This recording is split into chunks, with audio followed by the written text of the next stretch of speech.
My patient felt extremely down in life, thanks to her unfit parents, so I started crossing professional boundaries and began wanting to adopt her. Her parents were not happy. When you've been in the therapist game for as long as I have, almost 5 years, you always want to tell yourself that you've already seen it all. It's easier to deal with the job that way. But when I got a teen girl, we'll call her Lily, who came in with her dad, we'll call him Ben, I was proven so wrong that I couldn't even lie to myself anymore. Her mom had recently up and left to go live some new age lifestyle with a Reiki healer, and of course it's always sad when a mother abandons her family. But honestly, her absence was probably better than her presence, because when she wasn't outright bringing other men home and making love in front of her daughter, she was punishing her for bad grades by making her kneel in rice. Or one time she caught her daughter using a plaster, and she thought a worthy punishment was to ban her from brushing her teeth for 3 weeks. So yeah, pretty extreme case to start with, but still, nothing that shocked me enough to think about after I clocked out from work. Anyway, for more context, therapy was his daughter's idea, but instead of coming in with the typical anxiety and depression symptoms, she was having dark, intrusive thoughts about school shootings, not just imagining them, but she could picture herself, in her words, knocking out her friends and teachers while she watches the terror fill their eyes. Still, nothing I hadn't seen before, especially since she made it very clear that the thoughts were upsetting to her. She did not want to act on them. Even now, as I type, I can still picture how sad and scared she looked telling me this.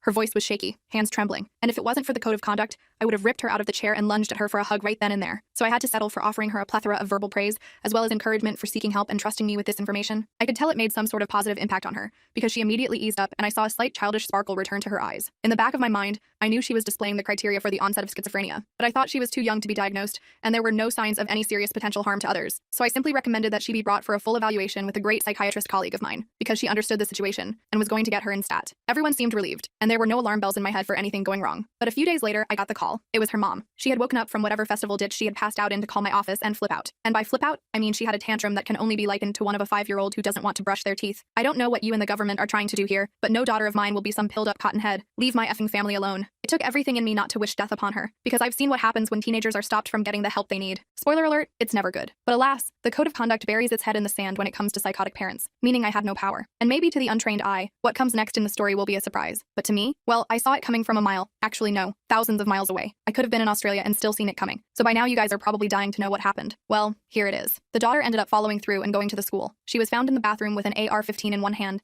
and a tissue wiping her eyes with the other. My heart dropped, but she hadn't harmed anyone. In fact, when I received the call from the school counselor explaining the situation, I nearly collapsed with relief. Lily had actually gone to the counselor herself, explaining that she had obtained the firearm from her mother's new boyfriend's truck. The school immediately went into lockdown, but what everyone didn't know was that Lily had approached the counselor because she was terrified of her own thoughts and wanted help before anything terrible happened. I immediately rushed to the school, arriving just as police were escorting Lily out in handcuffs. I identified myself to the officers, explaining I was Lily's therapist, but they were following protocol and wouldn't let me speak with her. Instead, I found Ben pacing frantically in the parking lot, his face ashen with shock. He spotted me and rushed over, grabbing my arms desperately as he demanded answers I didn't have yet. I managed to calm him down enough to learn that Lily would be taken to the juvenile detention center for initial processing. We followed in Ben's car, driving in tense silence punctuated only by his occasional muttered curses directed at his ex-wife. At the detention center, the police interviewed Lily for hours, while Ben and I waited anxiously in a sterile, fluorescent-lit room. When they finally allowed us to see her, Lily looked absolutely shattered, her eyes vacant and rimmed with red. The detective explained that based on Lily's voluntary surrender and the school counselor's testimony, they were treating this as a mental health crisis rather than a premeditated attack. I breathed another sigh of relief, but the relief was short-lived. The juvenile court judge ordered Lily to be placed on a 72-hour psychiatric hold for evaluation. Ben was beside himself, alternating between rage at the system and crushing guilt that he hadn't recognized how serious Lily's condition had become. I tried to reassure him that he'd done everything right by bringing her to therapy, but the look of self-loathing on his face told me my words weren't getting through. As Lily was transported to the adolescent psychiatric unit, I promised to visit her the next day and help navigate whatever came next. That night, I barely slept, replaying every moment of our therapy session, wondering if I'd missed some critical warning sign. The next morning, I arrived at the hospital to find 2 police officers outside Lily's room. They informed me that overnight, Lily's mother had been found dead in a motel room, an apparent sewer slide. A handwritten note had been discovered next to her body, blaming Lily for ruining her life and causing her to lose everything. I felt physically ill. This was exactly the kind of traumatic event that could push someone in Lily's fragile state over the edge. When I entered Lily's room, I found her sedated but conscious, staring blankly at the ceiling. She didn't react when I said her name. The attending psychiatrist pulled me aside, explaining that they hadn't told Lily about her mother yet, wanting to stabilize her condition first. I agreed with this approach, knowing the news would devastate her. Ben arrived shortly after, looking like he hadn't slept at all. He pulled me into the hallway, his voice barely above a whisper as he confessed he had no idea how to tell Lily about her mother. We worked together to craft a dental approach, and when Lily seemed more coherent later that afternoon, Ben broke the news while I sat beside her, ready to provide support. Lily's reaction was heartbreaking. At first, total disbelief, followed by a piercing wail that seemed to come from somewhere primal and wounded. The hospital staff rushed in as Lily began to hyperventilate, thrashing against Ben's attempts to comfort her. They administered a sedative, and we all watched helplessly as Lily slipped back into unconsciousness. The next 72 hours were critical. The psychiatric team diagnosed Lily with early-onset schizoaffective disorder, confirming my initial suspicions. She was started on antipsychotic medication, but the compounded trauma of the gun incident and her mother's suicide left her in a near catatonic state. Meanwhile, police investigators determined that Lily had indeed taken the AR-15 from her mother's boyfriend's truck. He was now facing charges for improper storage of a firearm. Child Protective Services opened an investigation into Ben's home environment, adding another layer of stress to the situation. When Lily's 72-hour hold expired, the doctors recommended transferring her to a longer-term residential treatment facility, as her condition required intensive monitoring. Ben initially resisted, wanting to take her home, but after I spent hours explaining the severity of Lily's condition, he reluctantly agreed. Then things got even more complicated when Lily's maternal aunt Shannon arrived from out of state, eyes blazing with accusation. She cornered Ben in the hospital cafeteria, loudly declaring that he and Lily were responsible for her sister's death. I intervened before security had to be called, escorting the hysterical woman to a private waiting area, where she broke down in tears. Shannon admitted she hadn't spoken to her sister in months, but had always worried about her mental health. Now she wanted to make sure Lily was properly punished for pushing her mother over the edge. I tried to explain the reality of Lily's condition, but Shannon was too consumed by grief to listen rationally. The situation deteriorated further when Lily was transferred to Pinewood Residential Treatment Center, a facility specializing in adolescent psychiatric care. During the intake process, the staff discovered several self-inflicted cuts on Lily's thighs that she had somehow managed to create using the underwire from her bra. This prompted an even more restrictive supervision protocol, with Lily placed on suicide watch. Ben was overwhelmed trying to manage his job, the pending CPS investigation, and daily visits to Pinewood, all while caring for Lily's 9-year-old brother Max. I received a call from Max's school counselor expressing concern about his sudden behavioral changes. He'd started shoving classmates and refusing to participate in class activities. The counselor requested a meeting with Ben, who showed up looking completely defeated. We worked out a plan to get Max into therapy as well, but I worried about Ben's capacity to handle everything. My concerns proved justified when Ben missed several of Lily's family therapy sessions, citing work conflicts. The Pinewood therapist reported that Lily was barely speaking during individual sessions, withdrawn to the point of being practically non-responsive. The CPS caseworker, a stern woman named Veronica, suggested that Lily might need to be placed in a group home after discharge from Pinewood if Ben couldn't demonstrate more engagement in her treatment. Ben exploded at this suggestion, accusing everyone of conspiring against him and storming out of the meeting. I tracked him down in the parking lot, where he admitted he was drinking more than usual to cope with the stress. He felt trapped, unable to help Lily, failing Max, and now at risk of losing custody of both children. I connected him with resources for parents of mentally ill children and urged him to attend at least one support group meeting. He promised to try, but I could see the resistance in his eyes. Meanwhile, Lily had been at Pinewood for 3 weeks when she finally started responding to medication. Her psychiatrist, Dr. Hall, reported that the voices Lily had been hearing were diminishing, and she'd begun participating in group activities. But there was another problem. Shannon had been sending Lily letters blaming her for her mother's death, letters that the Pinewood staff had fortunately intercepted before they reached Lily. The facility director banned Shannon from contact with Lily, which prompted another round of threats and accusations. Shannon even called my office, leaving a rambling voicemail about how the system was protecting a murderer. I reported this to Lily's caseworker, concerned about what might happen after Lily's eventual discharge. Veronica decided to visit Max at school to assess his situation, and what she found troubled her enough to recommend temporary removal from Ben's home. Apparently, Ben had been leaving Max alone for hours after school while he visited Lily or attended meetings with lawyers and caseworkers. Max had mentioned to a teacher that he often made his own dinner and sometimes went to bed without seeing his dad at all. When confronted with this information, Ben broke down completely, admitting he was failing as a parent but begging for another chance. Veronica reluctantly agreed to leave Max in the home if Ben arranged proper after-school care immediately. Ben's sister Casey agreed to stay with them temporarily, providing the supervision Max needed. After 6 weeks at Pinewood, Lily was stable enough for discharge planning to begin. The treatment team recommended a partial hospitalization program,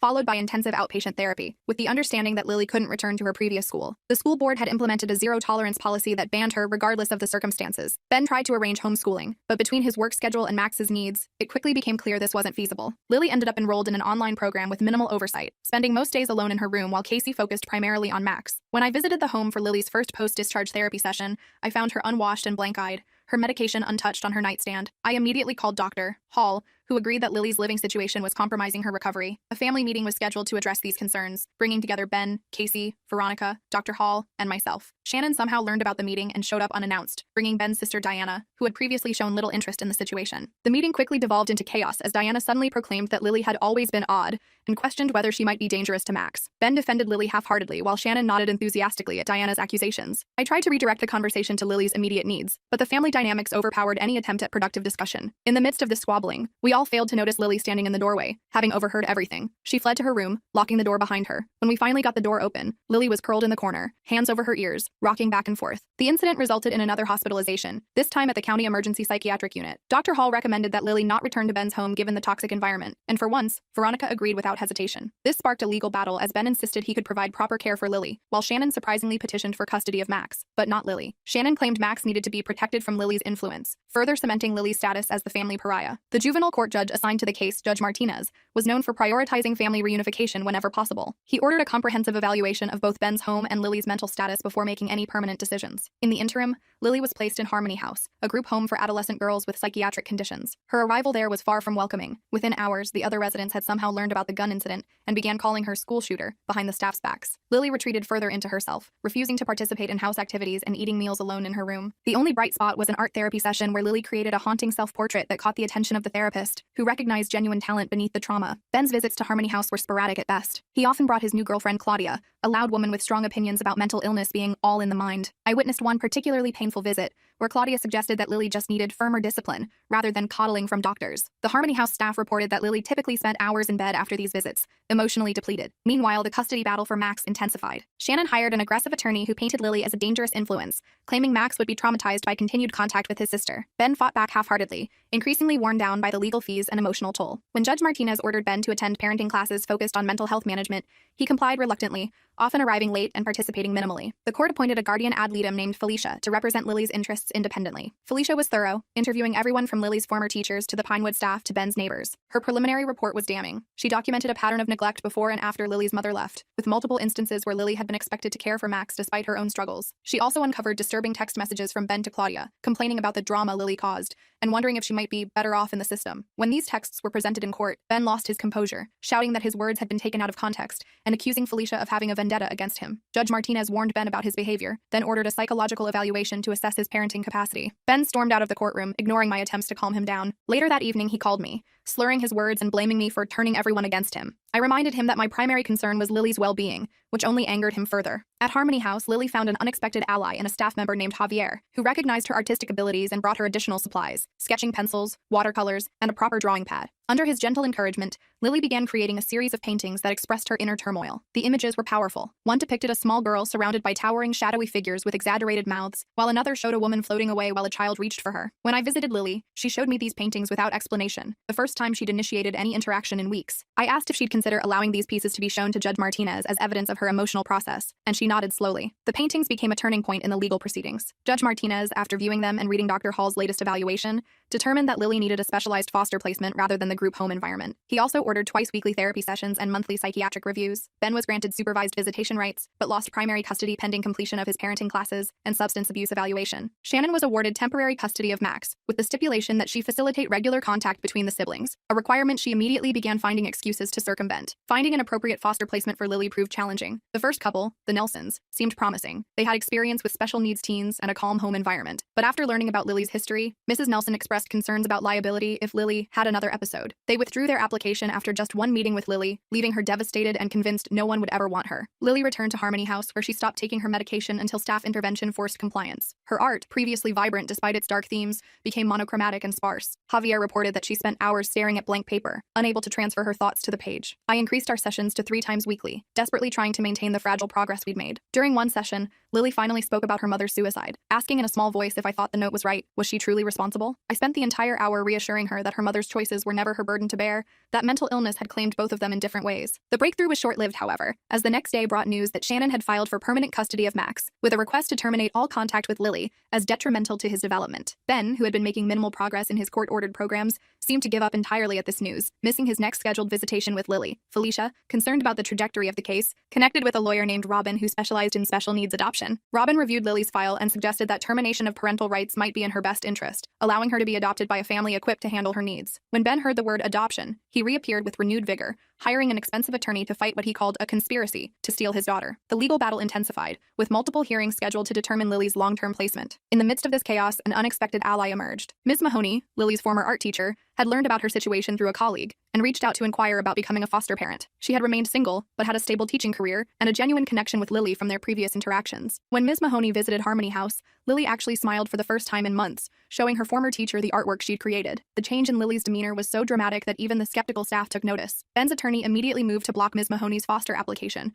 calling her a random do-gooder with no parenting experience and questioning her motives. The court ordered a thorough background check and home study, which Ms. Mahoney passed with flying colors. Judge Martinez, impressed by Ms. Mahoney's preparation and Lily's positive response to her, approved a trial placement over Ben's objections. Lily moved into Ms. Mahoney's modest but comfortable apartment and enrolled in an alternative education program where Ms. Mahoney had connections. The arrangement was technically temporary, but Robin began preparing adoption paperwork in case Ben's parental rights were eventually terminated. Ben responded by threatening to sue Ms. Mahoney for alienation of affection, claiming she was manipulating Lily against him. He started showing up unannounced at Ms. Mahoney's apartment, necessitating a restraining order that further damaged his case. As the final custody hearing approached, Ben's behavior became increasingly erratic. He missed required drug tests and failed to complete his parenting classes, focusing instead on a campaign to discredit Ms. Mahoney and anyone supporting Lily's placement with her. He even contacted my licensing board with vague allegations of professional misconduct, forcing me to hire my own attorney to respond. Judge Martinez was replaced due to a scheduling conflict, and the new judge, Judge Williams, required a complete case review before proceeding. This delayed the final hearing by several months, during which Lily flourished under Ms. Mahoney's consistent care. Her medication compliance improved, she engaged actively in therapy,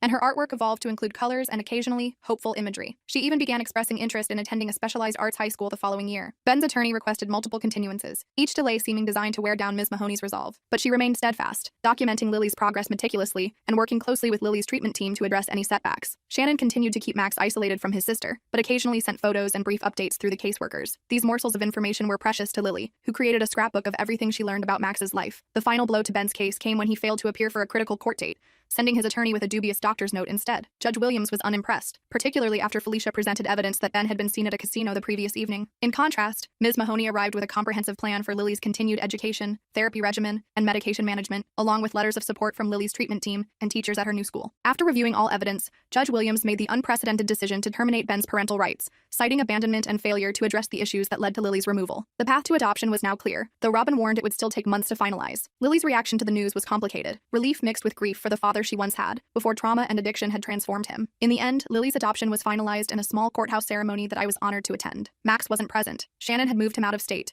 effectively severing the sibling relationship despite court orders to maintain contact. This remained a painful reality for Lily, but Ms. Mahoney promised to help her reconnect with Max when he was older and able to make his own decisions. As Lily signed her new name, Lily Mahoney, on the adoption papers, I recognized the bittersweet victory of the moment. This child who had nearly been lost to a system that fails so many had found her way to safety, but at tremendous cost. The journey had exposed every weakness in our mental health and child welfare systems, from inadequate early intervention, to insufficient family support, to the brutal battles that prioritize parental rights over children's well-being. Lily hugged me before leaving the courthouse, whispering a simple thank you that contained volumes. I watched her walk away with Ms. Mahoney, their heads bent together in conversation, and allowed myself to feel the rare satisfaction of a case where, despite everything, something had gone right. The system had failed Lily repeatedly, but through a combination of persistence, luck, and the dedication of a few key individuals, she had found her way to safety. Not every child is so fortunate, which is why I continue this work, hoping to catch the next Lily before they reach for the gun, before they lose hope, before the system grinds them into statistics. Lily still has a long road ahead. Her mental health will require lifelong management, and the trauma she's endured will never fully disappear. But she has something now that seemed impossible in those dark days after her mother's death, a future worth fighting for. I think about Lily a lot these days whenever the work gets overwhelming. This job takes more from you than most people realize. I started in Child Protective Services 15 years ago with bright eyes and grand ideas. Reality hit fast. My caseload doubled in 6 months. The paperwork buried me alive. Kids kept falling through cracks I couldn't seal. I almost quit that first year. Then I met Marco, a 10-year-old with cigarette burns on his arms. His eyes stayed blank when we talked. He wouldn't look at me directly. I took him from that house on a Tuesday morning. His father screamed threats from the front porch. His mother cried in the kitchen. Marco just walked to my car without a word. He carried a small backpack with 3 shirts and a teddy bear missing an eye. We drove in silence for 20 minutes. Then he asked if I liked baseball. Just like that, he started talking. The system worked for Marco. He found a good foster home with the Petersons. They adopted him 2 years later. I went to his high school graduation. He's studying engineering now at State. One success kept me going through dozens of failures. This job breaks your heart daily. You learn to celebrate small victories. You learn to compartmentalize the losses. You have to.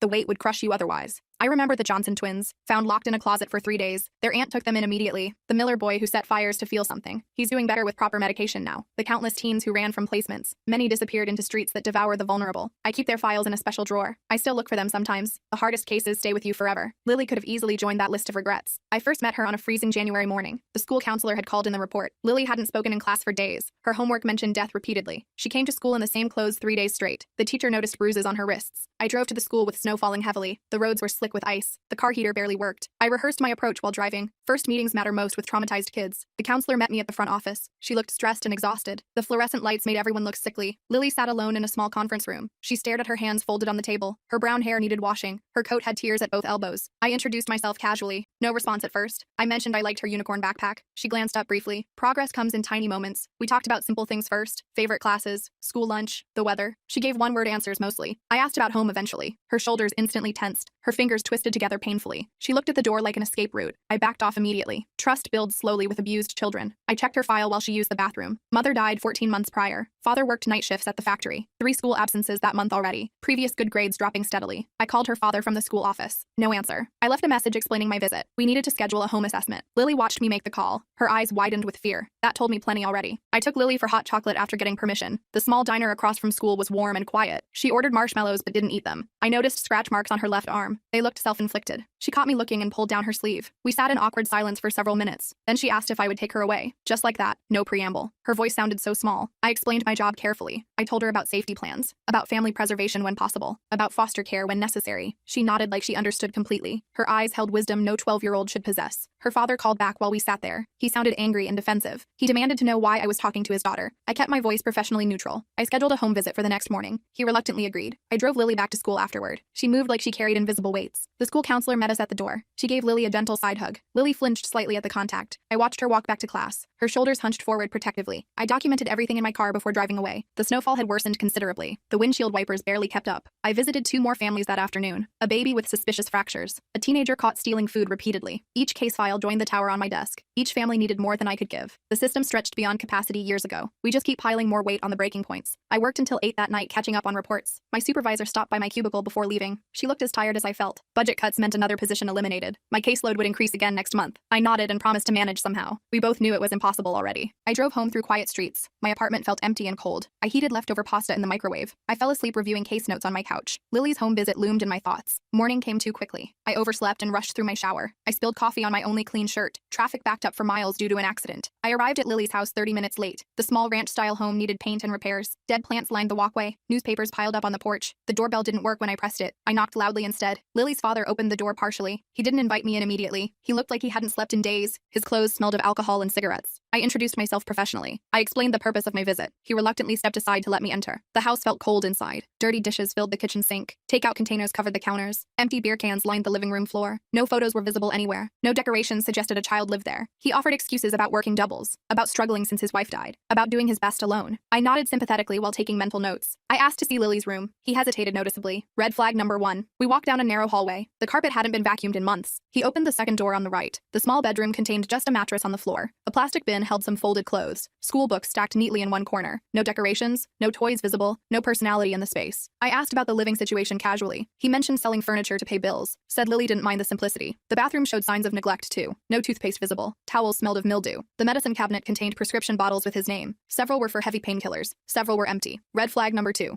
I asked where Lily was during our visit. School, he said quickly. Too quickly. I checked my watch. School didn't start for another hour. Red flag number 3. I pressed gently about her whereabouts. He became defensive immediately. His voice rose sharply. He stepped closer to me, his hands clenched into fists. I maintained professional calm outwardly. Inside, alarm bells rang loudly. I asked directly if Lily was in the house. He denied it angrily, called me nosy and intrusive, suggested I was harassing a grieving family. I heard a soft thump from somewhere nearby. His eyes darted toward the sound. I moved toward the hallway again. He blocked my path physically, threatened to call my supervisor, told me to leave immediately. I remained firmly professional. I explained the legal requirements. I mentioned potential police involvement. His face darkened with rage. Then a small sound came from behind a closed door. A child's cough, quickly muffled. I looked directly at him. He looked away first. I walked firmly toward the sound. He followed close behind me. His breath hit the back of my neck. I knocked gently on the closed door. No answer came. I tried the handle. Locked from the outside. A small sliding bolt secured it. Absolutely illegal. Completely dangerous. Undeniably abusive. I turned to face him directly. I kept my voice steady and firm. I insisted he open the door immediately. Surprisingly, he complied without further argument. His shoulders slumped in defeat. The small utility room held cleaning supplies. A water heater rumbled in one corner. And there sat Lily on a thin blanket. Her school uniform looked wrinkled and dirty. Dark circles shadowed her eyes. A granola bar wrapper lay beside her. No water was visible. No bathroom access existed. The small window had been nailed shut. She looked up at me without surprise, like she'd expected this outcome all along. I helped her stand up carefully. Her legs wobbled from sitting too long. I guided her past her father without speaking. He made no move to stop us. Her backpack sat by the front door. She grabbed it quickly. We walked to my car in silence. She climbed into the backseat automatically, like she'd done this before. Perhaps she had. Records sometimes miss previous interventions. I called my supervisor from the driveway. Police arrived within 20 minutes. Lily watched them enter the house. Her face showed no emotion at all. I drove her to the emergency room for evaluation. Standard protocol required medical clearance. The doctor found mild dehydration, bruising on her upper arms, self-harm marks on her thighs, signs of chronic neglect, no sexual abuse indicators. Small mercies exist even in terrible situations. Social services had no emergency placements available. Not surprising given the constant shortage. I called 17 foster homes before finding space. A temporary placement with the Wilsons. They had taken difficult cases before. Their modest home always had room for one more somehow. Lily sat beside me during these calls. She never spoke, never cried, never showed any reaction. This emotional shutdown concerned me deeply. It suggested long-term trauma, the kind that requires years of therapy, the kind that leaves permanent scars. The Wilsons welcomed her kindly that evening. Mrs. Wilson showed her a small bedroom, clean sheets, stuffed animals, books on a shelf. Lily stood in the doorway looking confused, like she couldn't understand why anyone would provide comfort. Mrs. Wilson didn't push or hover. She simply showed Lily where things were, then gave her space to adjust. I promised Lily I would check on her tomorrow. She nodded without making eye contact. I drove home feeling the familiar mixture: relief at removing her from danger, worry about her long-term healing, anger at a system perpetually under-resourced, frustration at parents who damage innocent children. I stopped for takeout on the way home. I ate without tasting the food. I fell asleep reviewing case notes again. The following weeks blurred together in memory. Lily's father faced criminal charges. charges. He made bail unexpectedly. Someone paid it anonymously. He violated orders by contacting Lily's school. Police arrested him again. The cycle repeated twice more. Lily remained with the Wilsons meanwhile. She started therapy with Dr. Brandt. Progress came slowly at first. She wouldn't speak during sessions initially. She drew pictures instead. Dark houses, locked doors, a woman lying very still, a gun on a table. The images told her story clearly. Her father blamed her for her mother's death. He punished her through isolation and neglect. He drank heavily most nights. He threatened her with abandonment regularly. She began attending school regularly again. Her grades improved gradually. She made one friend named Emma. They sat together at lunch daily. Small victories sustained hope. Spring arrived with warmer temperatures. Lily began therapy twice weekly. She started speaking during sessions eventually. She disclosed her mother's suicide in fragments, finding the body, her father's breakdown afterward, his escalating neglect and psychological abuse. Her own suicidal thoughts developed gradually. The gun in their house remained accessible. She considered using it often. Her disclosure triggered immediate safety protocols. Police removed all weapons from her father's home. The court case proceeded slowly. Typical delays plagued the process. Lily remained with the Wilsons through summer. I visited weekly as required.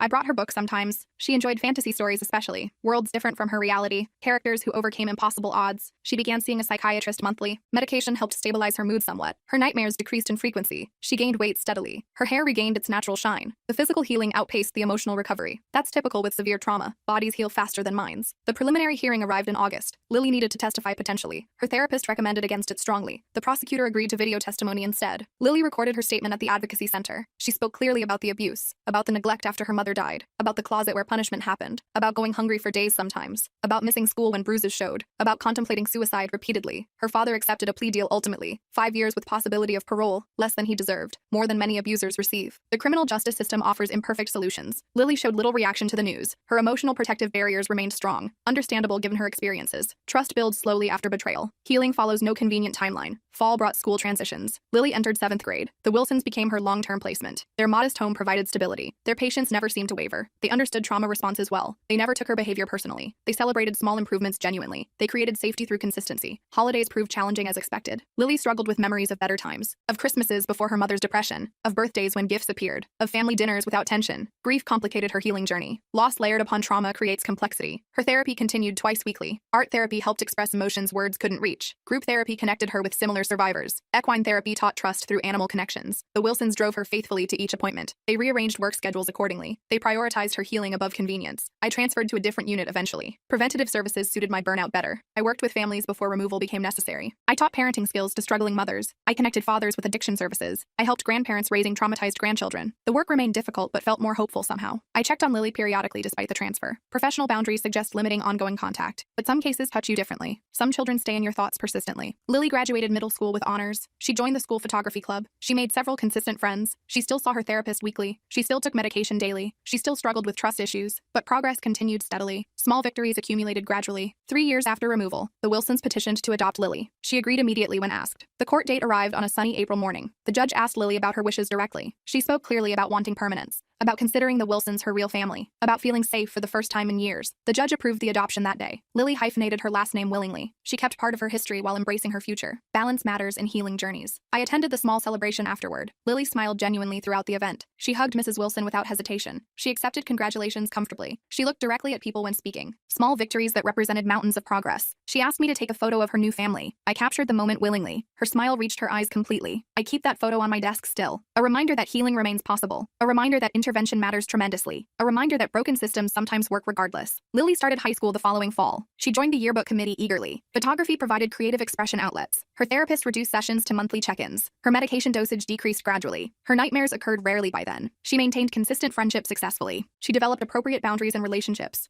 She recognized unhealthy dynamics quickly. Her trauma informed her awareness without defining her identity, a delicate balance many survivors never achieve. I changed positions again eventually. Policy development suited my experience level. I helped draft legislation for improved protections. I trained new caseworkers about trauma responses. I testified before state committees about funding needs. My direct cases decreased significantly. My influence on systemic problems increased proportionally. Lily graduated high school with honors. She received a scholarship to State University. She planned to study psychology and social work. Her senior project focused on childhood trauma recovery. She interviewed me for her research paper. She spoke eloquently about systemic failures, about interventions that helped her personally, about changes needed for future children. Her insights showed remarkable self-awareness. Her compassion extended beyond her own experience. Her determination to help others impressed me deeply. The cycle of trauma often continues generationally. Lily deliberately chose to break that pattern. She entered college with clear goals already. She volunteered at the campus crisis line. She maintained therapy appointments monthly. She adjusted her medication seasonally as needed. She recognized her mental health required maintenance. She accepted this reality without shame or resentment. Her first year passed with expected challenges. Dormitory living triggered some anxiety initially. Group projects caused stress occasionally. Academic pressure mounted during finals. But she utilized her coping skills effectively. She reached out for support appropriately. She maintained healthy boundaries consistently. Success in recovery isn't measured by absence of struggles. Success means handling difficulties without self-destruction. Lily embodied this understanding completely. She called me occasionally during school breaks. Professional boundaries had evolved into appropriate mentorship. She sought career advice periodically. She shared academic achievements proudly. She discussed her ongoing therapy insights thoughtfully. I provided recommendations for graduate programs. I connected her with internship opportunities. I celebrated her continued healing journey. 5 years from her darkest moment, Lily thrived visibly. Not without ongoing challenges, certainly. Not without occasional therapy intensification. Not without medication adjustment sometimes. But with remarkable resilience regardless. With purpose directing her choices consistently. With hope governing her outlook persistently. Last month, Lily started her internship at our agency. The same department that intervened in her case. The same building where her file still exists. The same system she once feared desperately. She approached her first day with understandable nervousness. With awareness of potential triggers, certainly. With professional boundaries firmly established. Her supervisor knows her background completely. Her caseload excludes certain trauma types intentionally. Her weekly supervision includes mental health check-ins. She called me after completing her first home visit. Pride resonated through her voice clearly. She recognized signs the previous her would have hidden. She connected a struggling mother with immediate resources. She potentially prevented removal through early intervention. The cycle shifted from victim to helper beautifully. From broken to healing to helping others heal. Lily represents why this work matters fundamentally. Why burnt-out social workers continue despite inadequate resources. Why policymakers should listen to survivors directly. Why trauma-informed care changes outcomes dramatically. I still carry too many cases daily. I still fight budget cuts regularly. I still attend funerals for system failures occasionally. I still struggle with bureaucratic obstacles constantly. But I look at Lily's photo when hopelessness threatens. I remember her locked in that utility closet. I recall her silence during early therapy sessions. I visualize her graduation with honors. Her story reminds me why I started this work. Why I continue despite the emotional cost. Why each child deserves persistent advocacy. The system remains deeply flawed unquestionably. Children still fall through widening cracks daily. Funding shrinks while needs grow exponentially. Political priorities rarely center vulnerable populations. But individual interventions still matter tremendously. One social worker can change one life significantly. One teacher can notice warning signs promptly. One neighbor can report concerns appropriately. One therapist can guide healing journeys skillfully. Lily now sits at a desk down the hall. She reviews case files with trauma-informed perspective. She visits homes with compassionate awareness. She recognizes signs others might overlook easily. She embodies both professional knowledge and lived experience, a powerful combination in this difficult field. Her presence reminds veteran staff why protocols matter, why documentation saves lives potentially, why home visits reveal hidden truths regularly, why believing children changes outcomes fundamentally. Not every intervention succeeds like Lily's case. Not every child finds safety before damage becomes severe. Not every adult overcomes childhood trauma completely. Not every story ends with college scholarships. But every effort creates possibility regardless. Every conversation offers potential connection. Every report investigated prevents potential tragedy. Every resource provided changes trajectory somewhat. I mentor new caseworkers regularly now. I share Lily's story with appropriate privacy protections. I emphasize the importance of thorough investigations. I validate the emotional toll this work takes. I acknowledge system failures honestly. I celebrate incremental successes genuinely. I encourage sustainable self-care practices. This field loses dedicated workers constantly. Burnout claims passionate advocates regularly. Secondary trauma accumulates gradually. Bureaucratic frustrations mount persistently. But stories like Lily's sustain us collectively. Remind us why documentation matters critically. Why court testimony requires thorough preparation. Why supervision prevents dangerous oversight. Lily stops by my office weekly. We discuss challenging cases confidentially. We process difficult home visits professionally. We celebrate small victories appropriately. Her perspective offers unique insights regularly. Her lived experience informs policy recommendations. Her professional development continues impressively. She dates someone from her psychology program now. They share similar career interests naturally. They understand work-life balance importance. They support each other's mental health maintenance. She navigates this relationship healthfully. She recognizes unhealthy dynamics immediately. She communicates boundaries effectively. Her trauma doesn't dictate her relationship patterns. Another victory worth celebrating genuinely. Another area where healing manifests visibly. Another reminder that intervention timing matters critically. Next month marks 7 years since that utility closet. Since finding Lily contemplating ending her life. Since removing her from chronic neglect and abuse. Since beginning her long healing journey. She plans to apply to graduate programs soon. She wants to specialize in childhood trauma treatment. She hopes to develop preventative programs eventually. She speaks to community groups occasionally. Her story inspires other survivors regularly. Her example encourages struggling teenagers. Her success validates intervention importance. This work breaks your heart repeatedly. This system fails vulnerable children regularly. This field loses dedicated workers constantly. This struggle continues without adequate resources. But But Lily walks these hallways now regardless. She carries case files with experienced awareness. She visits frightened children with genuine compassion. She represents possibility amid systematic failure. I continue this work because of stories like hers, because intervention matters tremendously, because systems improve through persistent advocacy, because children deserve relentless protection, because Lily now helps the next child reach safety. The cycle continues with hope replacing despair, with healing transforming brokenness gradually, with purpose emerging from painful experiences, with future social workers born from past interventions, with wisdom marking paths through impossible circumstances. This is what kept me going on my hardest days.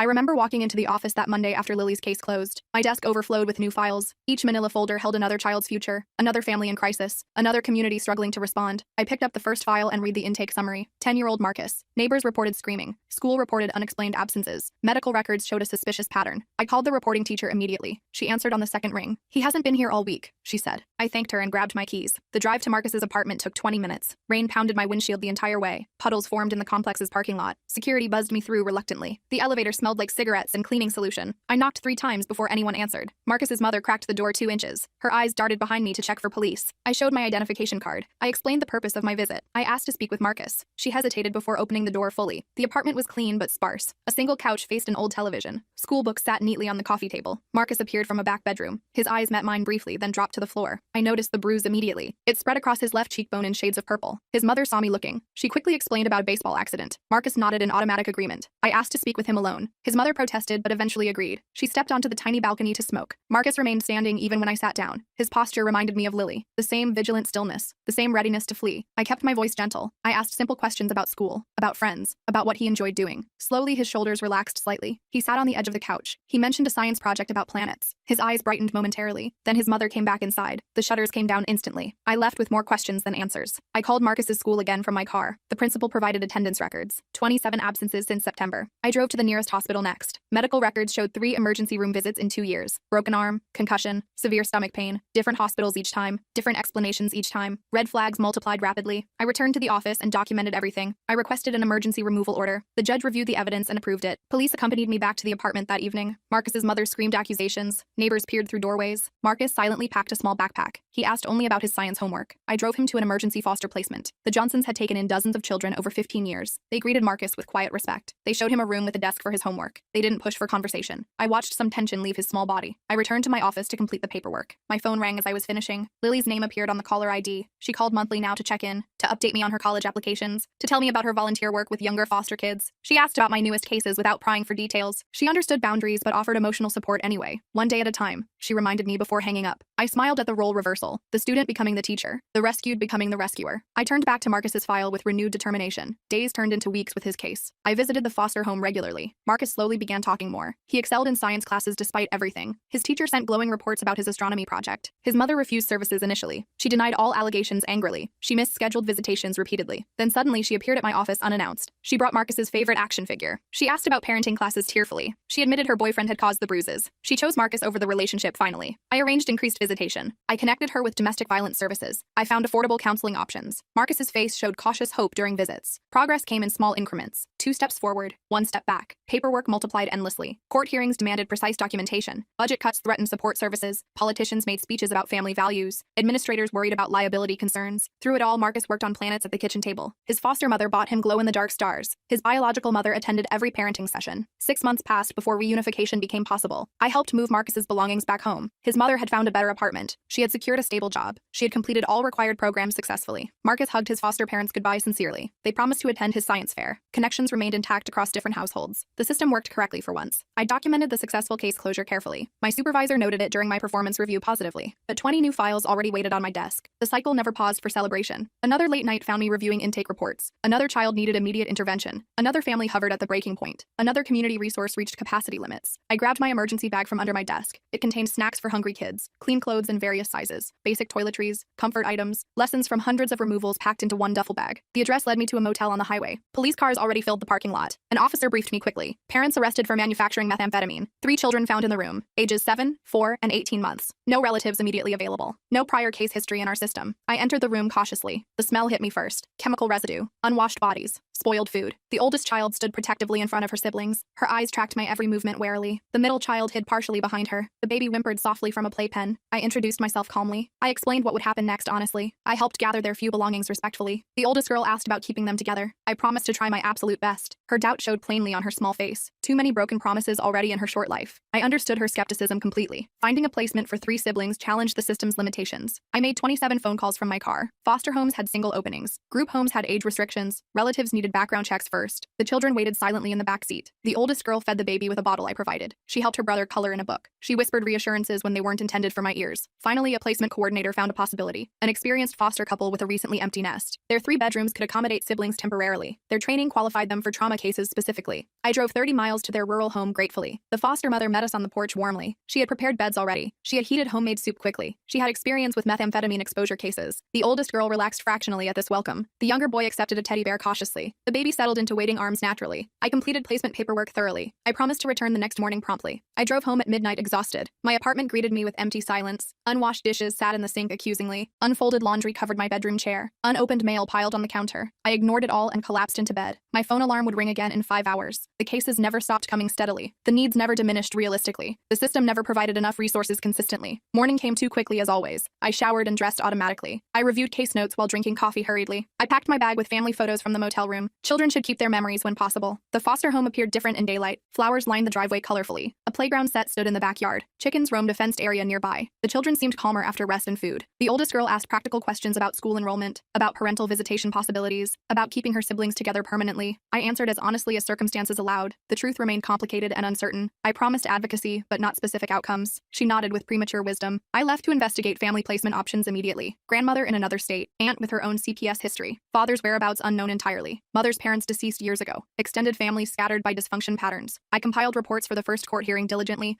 The judge ordered services for the parents provisionally, substance abuse treatment, parenting education, housing assistance, employment training, mental health assessment. The children would remain in care temporarily. The timeline for reunification seemed questionable already. Methamphetamine recovery statistics remained discouraging generally. I explained everything to the oldest girl honestly. She nodded with resignation beyond her years. I promised to keep visiting regularly, to check on school progress personally, to maintain sibling connections carefully, to represent their best interests faithfully. The foster parents committed to the long journey supportively. Weeks passed with small improvements noteworthy. The children settled into school routines gradually. The baby gained weight steadily. The middle child spoke more frequently. The oldest girl joined a science club reluctantly. Their mother attended one visit before relapsing unfortunately. Their father appeared unexpectedly at the second hearing. He requested custody consideration surprisingly. Background checks revealed minimal criminal history thankfully. Paternity tests confirmed biological connections promptly. Home studies began for his apartment cautiously. The children met him during supervised visits nervously. The oldest girl remained skeptical protectively. The younger boy showed curiosity naturally. The baby showed no recognition understandably. I observed interactions from the corner attentively. The father brought age-appropriate gifts thoughtfully. He asked questions about school interests genuinely. He took parenting advice non-defensively. Hope emerged tentatively within established boundaries. Meanwhile, other cases demanded equal attention constantly. A teenager contemplating suicide desperately. Parents fighting over custody vengefully. A toddler ingesting illegal substances accidentally. A teacher reporting suspected abuse bravely. A hospital noting suspicious injuries correctly. Each situation required immediate response unfailingly. Each family deserved thorough assessment fairly. Each child needed safety established quickly. My colleagues carried similar caseloads simultaneously. We covered for each other during emergencies frequently. We shared resources creatively during shortages. We celebrated small victories intentionally. We mourned inevitable failures privately. Burnout threatened our effectiveness constantly. I remembered Lily during difficult moments purposefully. Her resilience inspired continued persistence daily. Her success justified systematic intervention clearly. Her ongoing communication provided rare feedback valuably. Social work rarely showed long-term outcomes visibly. We planted seeds without seeing full growth typically. We built foundations without witnessing completed structures commonly. We redirected rivers without knowing final destinations usually. Months passed with the sibling group case progressively. The father completed parenting classes successfully. He secured a larger apartment proactively. He maintained steady employment impressively. He attended all visitations consistently. He developed relationships with each child individually. Court reports recommended increased visitation accordingly. Weekend visits began with careful monitoring regularly. The children returned with positive reports generally. The oldest girl's skepticism softened gradually. The foster parents supported transition plans graciously. Reunification planning proceeded optimistically. Then crisis struck without warning suddenly. The father lost his job unexpectedly. The apartment fell into jeopardy immediately. Financial stress triggered old coping mechanisms unfortunately. A random drug test showed positive results devastatingly. The children returned from a weekend visit withdrawn noticeably. The oldest girl reported concerning behaviors reluctantly. Progress reversed direction dramatically. The father requested treatment voluntarily at least. He acknowledged relapse honestly. He prioritized recovery commendably. But timelines for permanency couldn't extend indefinitely. Federal guidelines limited temporary placements reasonably. Children needed stability established definitively. Difficult decisions loomed on the horizon inevitably. I met with my supervisor to discuss options thoroughly. I consulted with the children's attorney regarding rights specifically. I interviewed the children about their wishes wishes sensitively. I reviewed all possible family placements exhaustively. I examined interstate compact requirements meticulously. The grandmother in Arizona emerged as a possibility potentially. Her home study showed adequate space physically. Her background check revealed no disqualifying factors legally. Her income provided sufficient support financially. Her health allowed for childcare capabilities physically. Her relationship with the children existed minimally previously. Virtual visits began to establish connections gradually. The oldest girl expressed guarded interest cautiously. The younger children responded to attention naturally. The grandmother learned about their interests enthusiastically. She arranged her home for 3 children proactively. She researched schools in her area thoroughly. She requested transfer of custody formally. The court considered this option alongside others carefully. The father's progress in treatment factored significantly. The mother's continued absence weighed heavily. The children's need for permanency mattered critically. The system's obligation to family preservation balanced complexly. The judge ruled for kinship placement conditionally. The father retained visitation rights specifically. Reunification remained a future possibility potentially. Termination of rights was suspended temporarily. I arranged travel plans for interstate transition accordingly. The foster family hosted a goodbye celebration supportively. The children packed their belongings completely this time. The oldest girl carried my business card secretly. I promised ongoing contact despite distance challenges. I waved goodbye at the airport emotionally. Another case closed with mixed outcomes realistically. No perfect solutions existed in broken situations honestly. Only better alternatives among imperfect options truly. I returned to the office finding new crises waiting predictably. A baby born testing positive for substances urgently. A teenager running away repeatedly. A custody dispute escalating dangerously. An overwhelmed parent requesting temporary placement voluntarily. The cycle continued without interruption constantly. Years passed with hundreds more cases similarly. Some ended with reunification successfully. Some concluded with adoption permanently. Some resulted in long-term foster care practically. Some young adults aged out independently. Some families healed stronger than before impressively. Some parents never overcame their challenges tragically. Some children repeated patterns intergenerationally. Some broke cycles definitively against all odds remarkably. I tracked success stories intentionally for motivation. I attended high school graduations proudly. I received wedding invitations occasionally. I celebrated college acceptances joyfully. I witnessed former clients becoming parents responsibly. I recognized healing across generations hopefully. Lily graduated with her social work degree eventually. She accepted a position in our office surprisingly. She sat across from me during orientation ironically. She brought perspective from both sides uniquely. She connected with clients authentically. She navigated the system knowledgeably. She advocated fiercely but respectfully. She documented thoroughly but efficiently. She maintained boundaries healthily. She processed secondary trauma proactively. She represented the possibility amid systematic failure perfectly. I mentored her through difficult cases supportively. I shared resources developed over decades willingly. I introduced connections throughout the system helpfully. I provided context for policy limitations realistically. I celebrated her innovative approaches enthusiastically. Together we worked cases from different perspectives effectively. The sibling group from the motel contacted me unexpectedly. The oldest girl had turned 18 recently. She called from Arizona purposefully. She reported successful adaptation impressively. She planned college with her grandmother's support proudly. She maintained relationships with both siblings carefully. She requested her file contents curiously. She wanted to understand her journey comprehensively. I arranged for records according to regulations properly. I added a personal note congratulating her accomplishments sincerely. Marcus contacted me during his high school graduation similarly. His mother maintained sobriety successfully. His grades qualified him for scholarships impressively. His science projects won national recognition repeatedly. His foster parents attended the ceremony proudly. His resilience transformed potential tragedy remarkably. His mother thanked me for not giving up initially. His future opened with possibilities deservedly. Each success story sustained difficult days dependably. Each child reaching safety justified sleepless nights completely. Each family finding healing validated endless paperwork thoroughly. Each system improvement motivated continued advocacy persistently. Each policy change affected countless future cases significantly. The work continued despite bureaucratic frustrations consistently, despite inadequate resources chronically, despite secondary trauma cumulatively, despite political fluctuations regularly, despite public misunderstanding commonly, because intervention matters tremendously in individual lives concretely, because systems improve through persistent advocacy gradually, because children deserve relentless protection unconditionally, because healing transforms brokenness incrementally, because purpose emerges from painful experiences meaningfully, because hope replaces despair intentionally, because cycles break through deliberate intervention strategically, because future social workers emerge from past interventions cyclically. The work continues generation after generation determinedly. Lily now supervises new caseworkers supportively. I approach retirement reflectively. The files transfer to younger hands respectfully. The knowledge passes to new advocates responsibly. The commitment continues through institutional memory collectively. The children still need protection universally.